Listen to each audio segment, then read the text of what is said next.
Fala pessoal, bem-vindos ao Geografando, canal onde nos utilizamos a geografia para compreender o mundo e hoje vamos continuar um pouco nossas discussões a respeito do BRICS, né? Nós já temos um vídeo aí no canal onde fizemos uma discussão sobre a origem do grupo econômico, não é?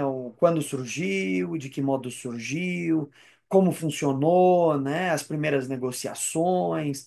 Vimos também um conjunto de, né, aspectos ideológicos, né? Quer dizer, o que que define esse BRICS, qual o seu contexto no mundo hoje. Então, passamos por uma série de discussões iniciais e fizemos uma análise geopolítica a partir do território dos estados principais, que seria então Brasil, Rússia, Índia, China e África do Sul. Vimos como esses estados representam algumas ideias em relação ao mundo, analisamos suas potencialidades e suas fragilidades. Hoje nós vamos continuar, mas agora analisando o BRICS Plus, né? Então, de alguns anos para cá, o BRICS resolveu aumentar o número de participantes, né? Agora nós temos aí a inclusão de alguns países extremamente estratégicos que colocam novas discussões, né? Primeira discussão, claro, é o fato de que cada vez esse grupo se torna mais hegemônico, frente ao mundo, representa impasses por uma certa geopolítica mundial que até então vinha muito presa à hegemonia norte-americana. Então, essa expansão, né, do BRICS representa, de algum modo, um conjunto de contradições que nós podemos observar hoje no sistema mundo, né? A gente consegue hoje observar no sistema mundo, então, que o BRICS ele representa uma contradição a essa hegemonia americana, né? Essa é uma série de obstáculos que vão surgindo, colocando em xeque aquela ideia que o Fukuyama, né, que é esse filósofo que a gente resgata sempre para falar dessa hegemonia mundial, do fim da história, né? Mas resgatar por quê? Porque o Fukuyama, que é esse filósofo japonês, ele deu a entender que, bom, a partir do fim da União Soviética, em 1991, né, ele escreveu um livro sobre o fim da história. Nós teríamos, então, dali para frente, uma história. O fim da história seria o quê, né? Seria o fim dos grandes conflitos. Né? Não existiriam mais os grandes conflitos, seriam conflitos localizados, regionais. Você teria uma hegemonia do liberalismo econômico, do neoliberalismo, somado à democracia liberal e à cultura ocidental, né? Você teria um processo a partir dali de crescente hegemonia dessas vertentes político-ideológicas. Bom, o que a gente observa não é exatamente isso, né? A gente vê cada vez mais a China cresce e faz um enfrentamento em relação a essa perspectiva. Propõe, então, o que a gente analisou no último vídeo sobre o BRICS, né? Propõe, então, essa discussão, consenso de Washington ou consenso de Pequim, né? A gente analisou como a China traz uma nova perspectiva de multipolaridade, de ganhos mútuos, e ainda resta, inclusive, discutir algo que ficará para um outro vídeo, né? A questão do imperialismo, né? Existe imperialismo chinês ou não? Nós já temos um sobre imperialismo russo, chegamos na conclusão, né, de que esse imperialismo russo ele existe, né? E a gente consegue observar isso muito claramente na guerra da Ucrânia, o que não significa que os russos não estejam também sofrendo ataques do Ocidente. Né? O que a gente vê são contradições que colocam em xeque a hegemonia americana, né? Mas que ainda resta uma discussão. Em que medida coloca em xeque uma hegemonia do capitalismo, não é? É uma discussão maior que a gente vai ter que fazer quando a gente falar de imperialismo chinês, porque a gente precisa realmente discutir se a China ela representa de fato uma superação do modelo econômico capitalista ou não. Algo que demanda um espaço muito maior. Para hoje, nós vamos continuar nossas discussões a partir de uma análise geopolítica territorial dos novos países membros, destacando a entrada da Indonésia, que a partir de 2025 passa a fazer parte também do grupo econômico. Então vamos lá.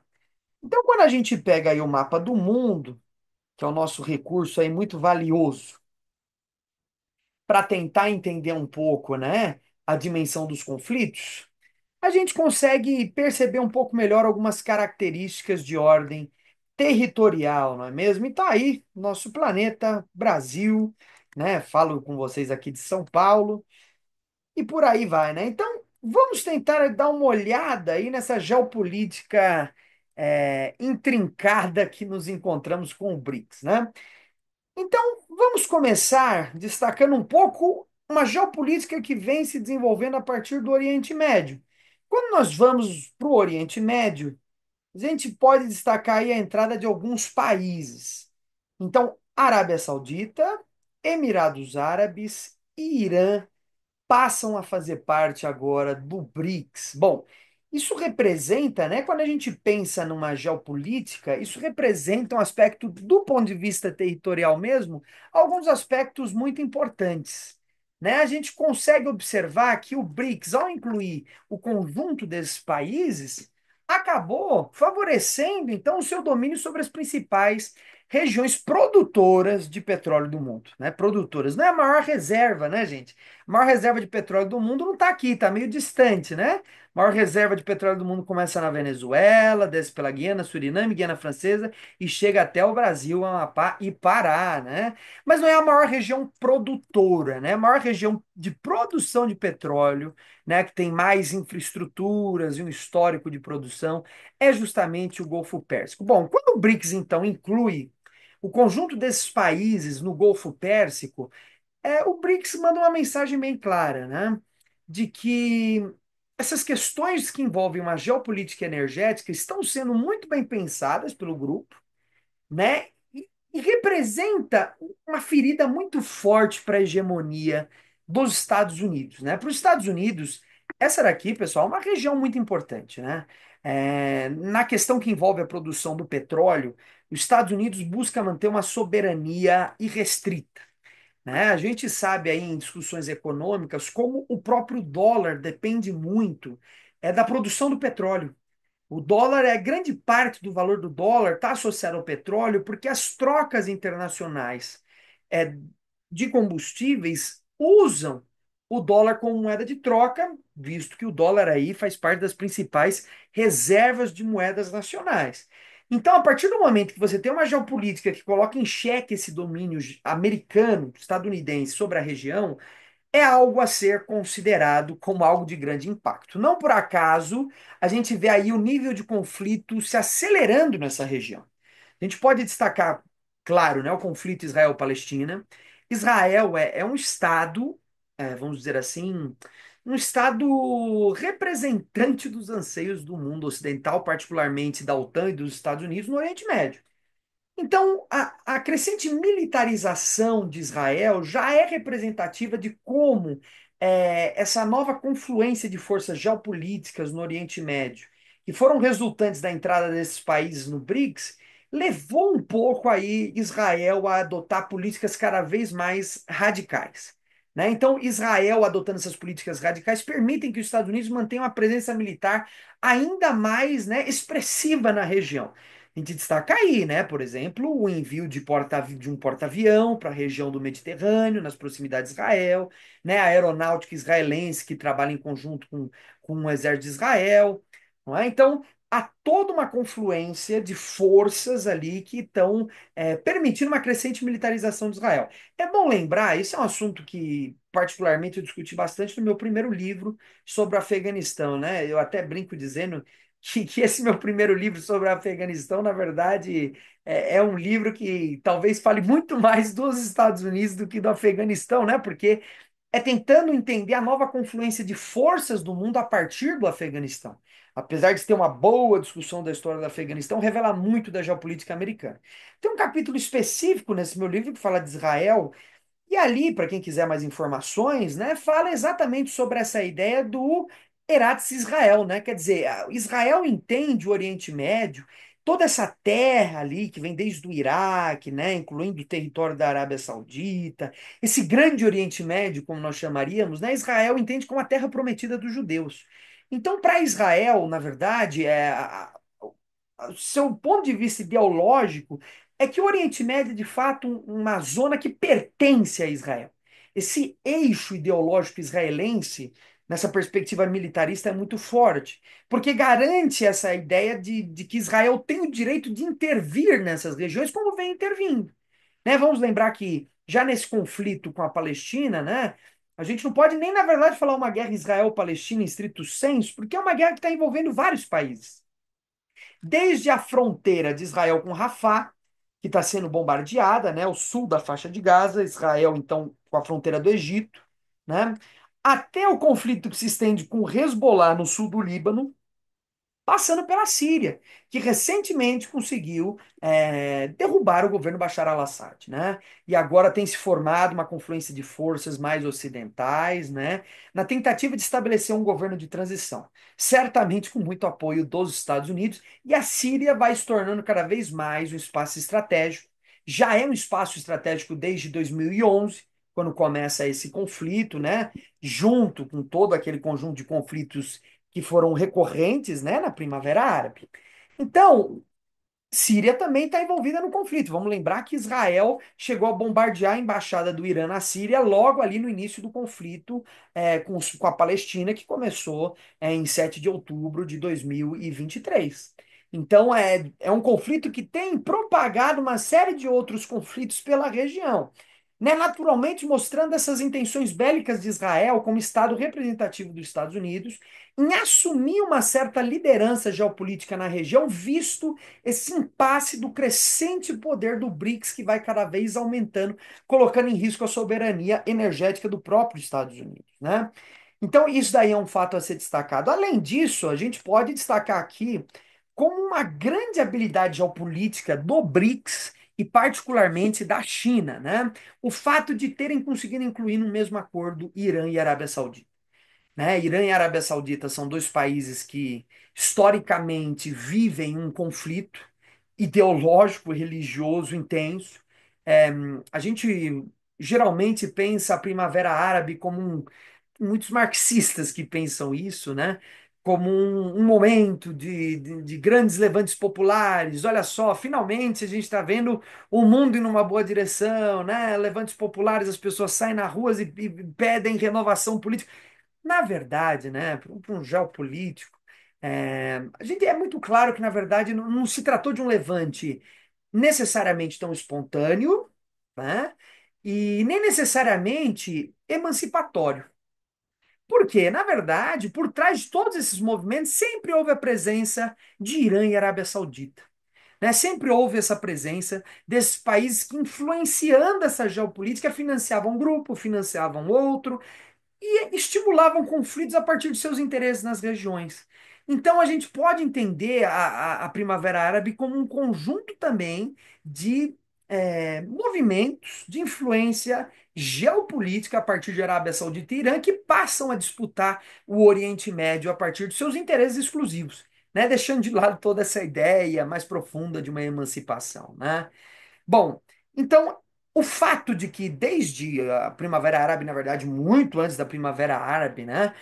Vamos lembrar aí que desde a Guerra do Iraque, nos anos 80, a Arábia Saudita financiava o Iraque contra o Irã.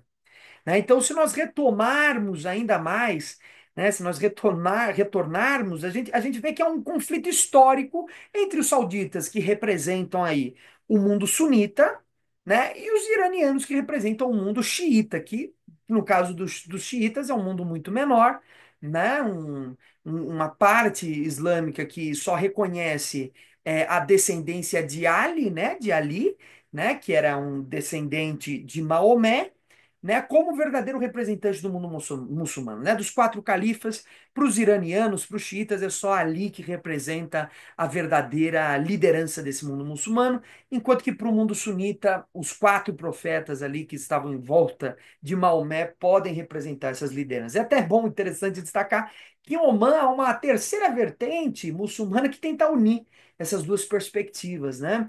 Então, Omã, assim, nessa perspectiva religiosa, pode trazer perspectivas interessantes para tentar apaziguar um pouco as coisas no mundo muçulmano. Mas a questão aqui fundamental é que a Arábia Saudita e Irã são inimigos históricos e os chineses, a partir do BRICS, conseguiu fazer com que houvesse uma aproximação positiva entre esses dois países. É claro que para os Estados Unidos é muito importante que a Arábia Saudita e Irã sejam inimigos e se mantenham inimigos, porque o Irã é inimigo dos Estados Unidos. Então, a partir do momento que há essa aproximação, há um perigo de que a Arábia Saudita se aproximando do Irã, a Arábia Saudita pense num conjunto de outros interesses que não necessariamente estão relacionados aos interesses dos Estados Unidos. Então, nesse sentido, essa geopolítica do BRICS na região do Oriente Médio, especificamente no Golfo Pérsico, tem surtido efeitos, né, para a gente pensar aí uma espécie de fragilidade aberta, né, contra a hegemonia americana. Vamos lembrar também que a gente está falando aqui do Oriente Médio, que é uma região que, pros estadunidenses, é muito estratégica, porque faz parte daquilo que o teórico geopolítico, né, Nicholas Spikeman chamou de Rimland, né? Seria uma região que viria desde a Europa, passando pelo Oriente Médio, sul da Ásia e Sudeste Asiático, a região mais estratégica do mundo, onde os americanos entendem que é preciso manter uma desestabilização constante, visto que qualquer país que possa exercer, qualquer país ou grupo que possa exercer uma hegemonia maior do que a dos americanos nessa região, colocaria em risco a soberania dos Estados Unidos no mundo. Então, é uma região aí vista com grande interesse pelos estadunidenses, né? Bom, é bom lembrar que do ponto de vista dessa geopolítica energética, a gente está tendo agora a guerra entre Rússia e Ucrânia, então essa questão energética se torna cada vez mais o centro de uma série de discussões que envolvem aí Estados Unidos e Rússia. Então, aqui dois pontos que eu gostaria de trabalhar com vocês, né? O primeiro é a ideia mais antiga de que os Estados Unidos já tinha, né, de conseguir produzir gás natural a partir do Mar Cáspio com, né, unidades de extração de gás natural no Turcomenistão. Essa era uma ideia anterior, que faz parte desde o princípio da guerra do Afeganistão, onde os estadunidenses entendiam que, após a ocupação do Afeganistão, uma relação diplomática amistosa com o Turcomenistão permitiria aos estadunidenses que eles pudessem extrair gás natural do Mar Cáspio e, a partir do Turcomenistão, né, com gasodutos, levar esse gás natural, Turcomenistão, Afeganistão, chegando até o Paquistão e distribuindo esse gás natural para a Europa a partir do Mar Vermelho. Seria uma rota interessante para fazer distribuição de gás natural. Os russos hoje fazem essa distribuição de uma maneira ainda mais facilitada pelo Cazaquistão, né? No norte, nos dutos cazaques, que saem do norte do Mar Cáspio e distribuem para o restante da Europa. Também existem dutos que passam pelo Mar Negro, russos, né? E dutos que passam pelo Mar Báltico para fazer essa distribuição. Estados Unidos, historicamente, sempre quiseram substituir os russos nesse fornecimento de gás natural para a Europa. Então, a guerra da Ucrânia marca um pouco esses conflitos em torno desses recursos estratégicos. Então, o Oriente Médio, né, aqui no caso, o Grande Oriente Médio, como a doutrina Bush viria a colocar, né, porque a doutrina Bush ela passou a chamar essa região de Grande Oriente Médio para incluir o Afeganistão, né, na tentativa de estigmatizar o Afeganistão como parte desse Oriente Médio, que já é tão estigmatizado por ser uma região de terroristas, de conflitos e por aí vai. Então já existe um projeto que deixa claro essas intenções americanas em torno de alguns recursos como gás natural. É claro que já existem projetos também para o petróleo muito anteriores. Vamos lembrar da Operação Ajax, que ocorreu nos anos 50 no Irã, onde os Estados Unidos financia grupos iranianos, principalmente a monarquia dos Pahlavi, para derrubar o primeiro-ministro do Irã, que era o Mossadegh. Mossadegh, naquela ocasião, nos anos 50, havia estatizado as reservas de petróleo do Irã. Isso fez com que os Estados Unidos, a partir dessa Operação Ajax, né, financiasse grupos pró-monarquia para derrubar o primeiro-ministro do Irã. E logo após sua derrubada que se efetivou, os Estados Unidos passa a enviar suas empresas para fazer a extração de petróleo no Golfo Pérsico. Então, aqui, tanto o Golfo Pérsico ao sul, quanto o Mar Cáspio, são duas regiões, do ponto de vista da geopolítica energética, muito importantes, que os Estados Unidos entende aí como regiões fundamentais. A expansão do BRICS em direção ao Golfo Pérsico, então, fragiliza ainda mais essa geopolítica americana. Eles já são fragilizados em relação ao Mar Cáspio, visto que o Irã, né, faz parte tem uma grande fronteira ao sul com o Mar Cáspio e faz oposição aos Estados Unidos. Do outro lado, os Estados Unidos tenta influenciar o Azerbaijão também numa geopolítica para facilitar a extração de gás natural, mas existe um grande impasse com a Armênia, né? Que então há uma grande dificuldade também dos americanos extrair a partir do Azerbaijão e distribuir para a Europa. Do outro lado, países como o Turcomenistão agora se tornam isolados, visto que o Afeganistão tem controle do Talibã. Então, qualquer ideia de construir dutos aqui se perdeu completamente. Você não consegue fazer dutos de gás natural passando pelo Irã, nem pelo Afeganistão, não é? Então, se tornou uma situação extremamente complexa, né, para os Estados Unidos manter a sua hegemonia energética, né? Do outro lado, lá em cima, o Cazaquistão é um típico aliado da Rússia. Os Estados Unidos já tentaram diversas vezes desestabilizar a região também do Cazaquistão, também de olho no gás natural, né? O mais recente foi aí por volta de 2001, onde houve uma tentativa de guerra híbrida contra o país, né? Principalmente Estados Unidos financiando certos setores da sociedade, motivados, né? Motivando esses setores a derrubar o governo do Cazaquistão por conta do aumento do preço do combustível, algo muito parecido em 2013 aqui no Brasil, com o aumento do preço da tarifa de transporte. Do outro lado aqui é território russo. Então eles não têm como. O Mar Cáspio praticamente se torna inacessível para os Estados Unidos, né? Visto que mantém uma hegemonia de países que são contrários à sua presença. É claro que os Estados Unidos também financia os chechenos aqui no norte da Geórgia, né, pedindo a independência da Chechênia, também com uma perspectiva de extração de gás natural dessa região. Bom, então, visto que o Mar Cáspio já é uma região muito problemática para os Estados Unidos, a expansão do BRICS nessa direção aumenta muito essa fragilidade, né? Você tem agora uma maior influência que se estendeu para a Arábia Saudita e os Emirados Árabes Unidos. Então, primeiro aspecto que eu falei, né, dessa fragilidade, né, o Mar Cáspio se torna problemático, agora se torna também o Golfo Pérsico e recentemente os Estados Unidos vêm tentando extrair gás natural do norte de Gaza. Pois é, né, pessoal? Para a gente pensar a guerra Israel-Palestina, é muito importante entender que os Estados Unidos também têm interesses energéticos na região. Então, os Estados Unidos recentemente foram, através de estudos, descobertas grandes reservas de gás natural no norte de Gaza. Então, os americanos estão de olho nisso, né?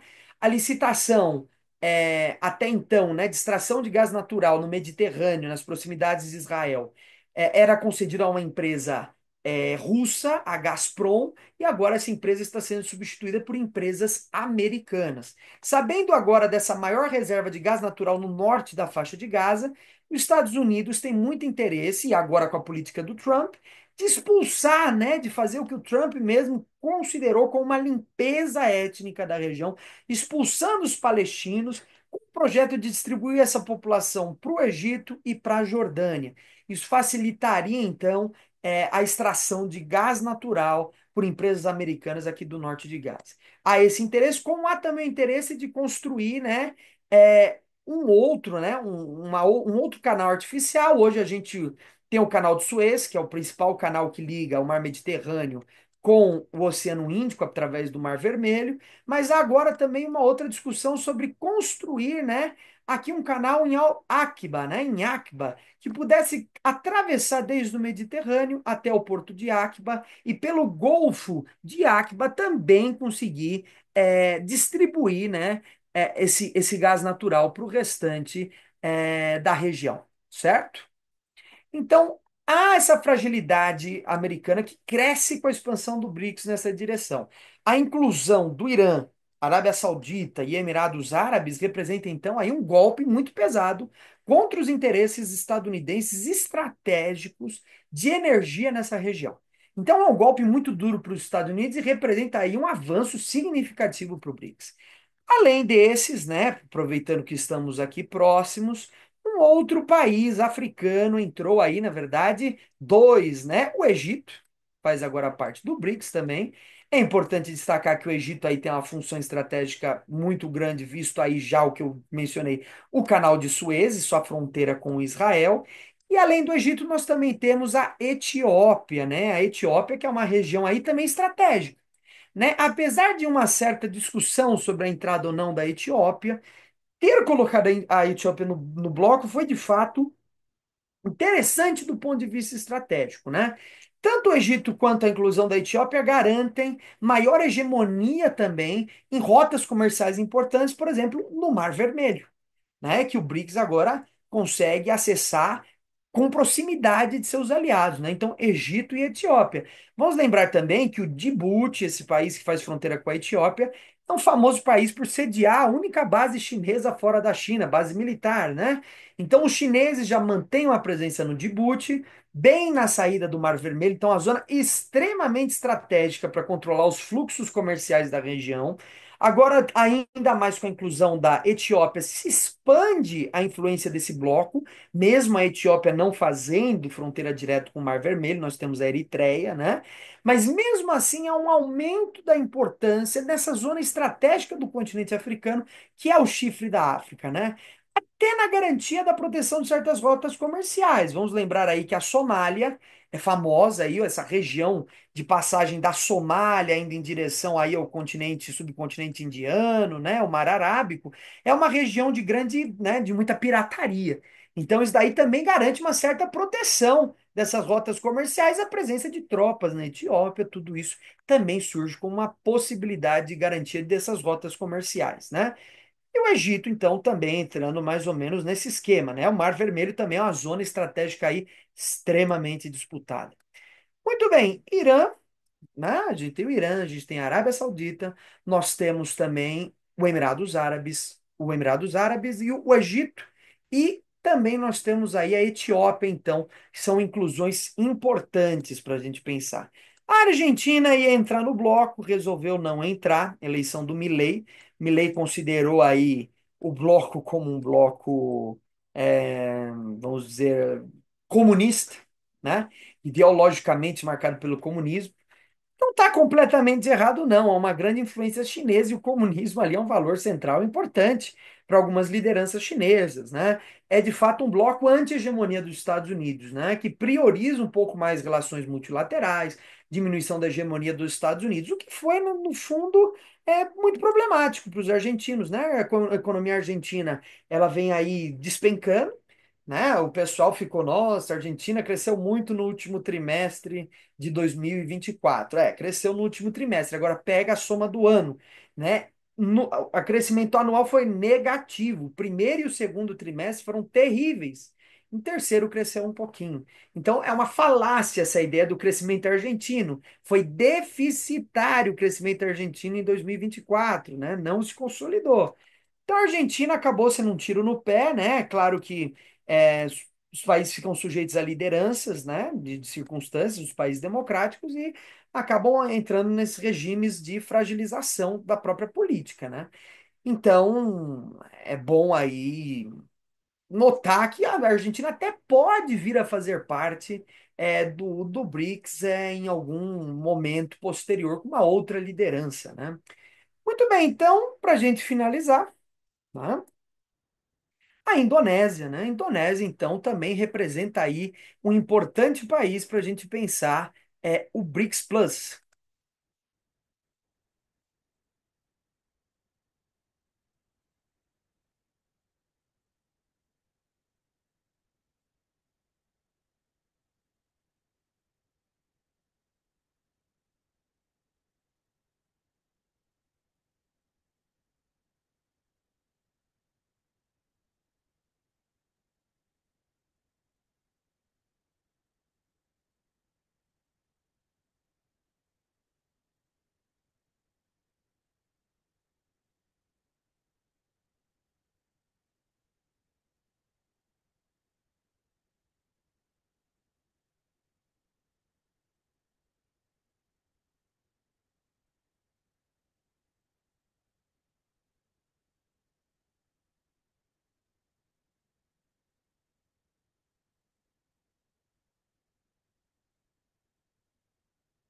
Então, com a entrada da Indonésia, agora nós temos ainda outras posições estratégicas muito relevantes.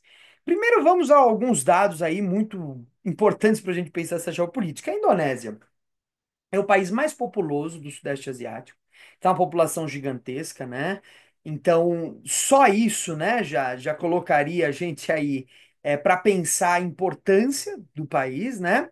Então, país mais populoso do Sudeste da Ásia.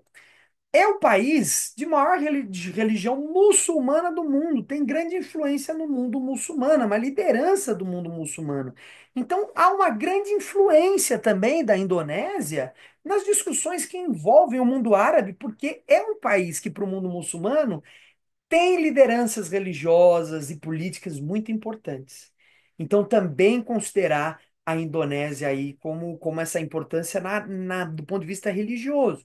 E é um país que recentemente vem sofrendo um processo de industrialização, vem ganhando aí um caráter de país emergente, né? Então, um país que, do ponto de vista econômico, também é muito importante, sendo o país mais rico do Sudeste Asiático.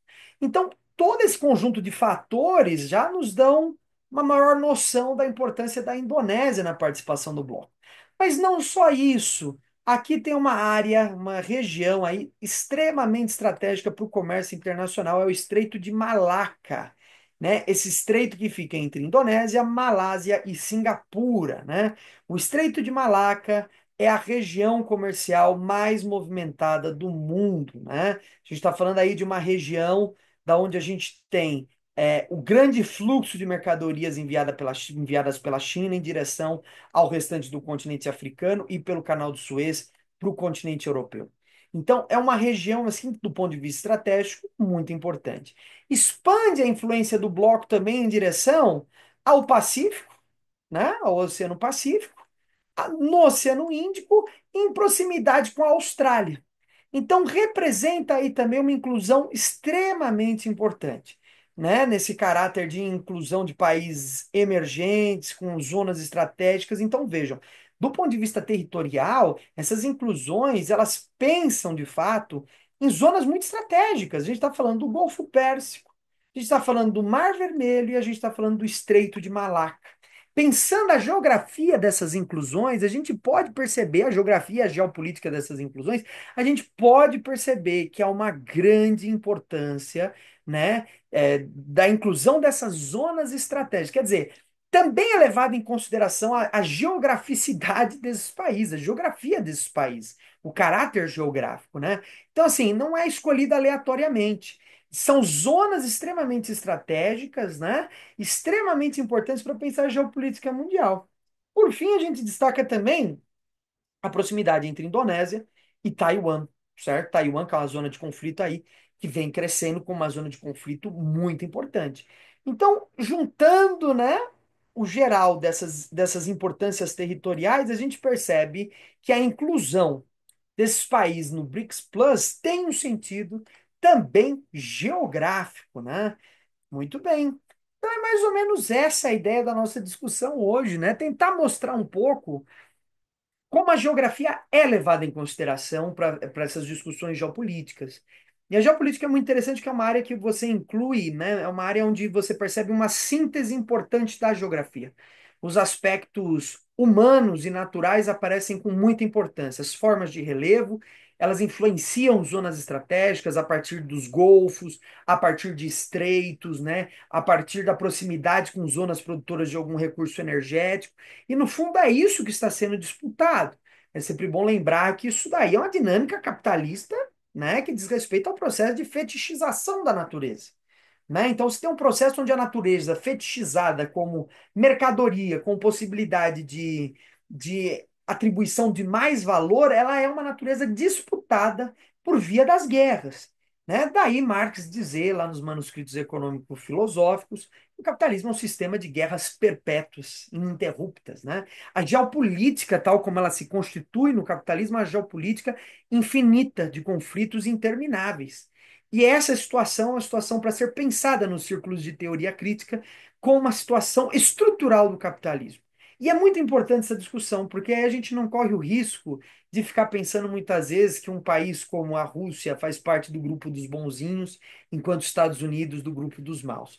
É claro que, aí vem uma questão importante, a gente tem que pensar que há certos elementos ideológicos muito importantes sendo produzidos no interior, né, das formações socioespaciais russas e chinesas. Então, há de fato uma importância ideológica que supera, né, todo o conjunto ideológico anterior, que é o conjunto estadunidense. que a gente tem que preservar, né? Quer dizer, essas ideias de um mundo multipolar, de negociações de ganho mútuo, de soberania dos povos, né? Tudo isso são algumas ideias que representam verdadeiras antíteses para o sistema neoliberal e que são importantes e fazem parte de um movimento histórico que culmina em ideias superiores.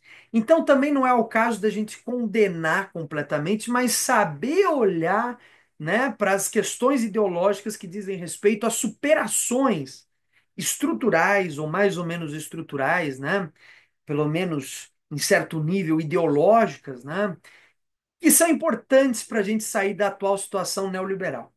Então, assim, apesar de a gente não chegar e falar os russos e os chineses são os bonzinhos da história, porque não são, em geopolítica, bonzinho e mal não faz muito sentido de qualquer forma, né? É reconhecer que ali existem elementos ideológicos importantes sendo produzidos, mesmo no interior de formações que são imperialistas.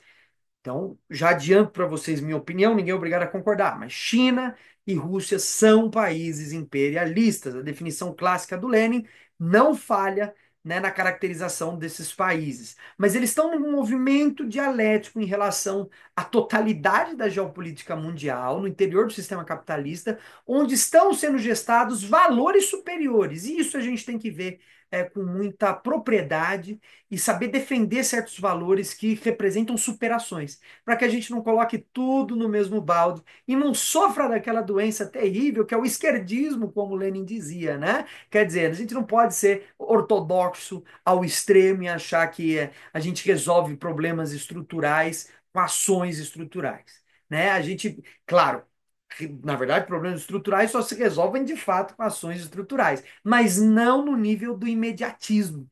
E esse é um grande problema, quando a gente quer imediatamente resolver problemas estruturais, desconsiderando alianças e desconsiderando o próprio movimento da história. Então, é importante considerar certas ideias, novas ideologias que estão sendo gestadas no interior dessas formações socioeconômico-espaciais, como diria o professor Milton Santos. Então, vamos levar em consideração também aí o que pode ser levado em consideração. Bom, pessoal, é isso. Espero que tenham gostado aí do nosso vídeo de hoje. Deixem seus comentários, impressões, ódios, o que vocês quiserem e até uma próxima.